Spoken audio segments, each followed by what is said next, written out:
একদিন রাতে নবী সাল্লাল্লাহু আলাইহি ওয়াসাল্লাম শুয়ে আছেন। আল্লাহ রাব্বুল আলামিন তাকে স্বপ্ন দেখাচ্ছেন। এটা হচ্ছে ওহী। নবীদের স্বপ্ন কি? ওহী। স্বপ্নে তিনি দেখছেন যে তিনি শুয়ে আছেন এবং দুইজন ফেরেশতা, তার মাথার কাছে একজন, পায়ের কাছে একজন, এসে দুইজন ফেরেশতা একে অপরের সাথে কথোপকথন করছেন। একজন বলছেন যে রাসূলুল্লাহর কি হয়েছে, আরেকজন অ্যান্সার দিচ্ছেন সাল্লাল্লাহু আলাইহি ওয়াসাল্লাম যে তাকে জাদু করা হয়েছে। আরেকজন বলছেন কে জাদু করেছে। আরেকজন অ্যান্সার করছেন লাবিদ বিন আসাদ। কি দিয়ে জাদু করেছে? উত্তর দিচ্ছেন যে চুল দিয়ে। কোথায় আছে জাদুর উপকরণ? আরেকজন অ্যান্সার দিচ্ছেন অমুক কুয়ার নিচে। কুয়ার নামটা আমি আজকে ঘাটতে ঘাটতে পেয়েছিলাম। কুয়ার নামটা বলে দিই। কুয়ার নামটা হচ্ছে জারওয়ান নামক কুয়া। কি নাম? জারওয়ান। এটা মদিনায় আছে। এটা একটা গোত্রের মধ্যে আছে। গোত্রটার নামটাও জানা দরকার।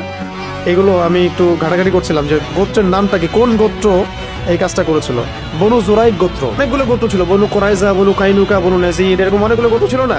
বনু জুরাইক একটা গোত্র ছিল। বনু জুরাইক। এই বনু জুরাইক গোত্রের এই লাবিদ বিন আসাম, সে এই জাদু করেছিল। জাদুর উপকরণ রেখেছিল ওই জারওয়ান নামক কূপের নিচে।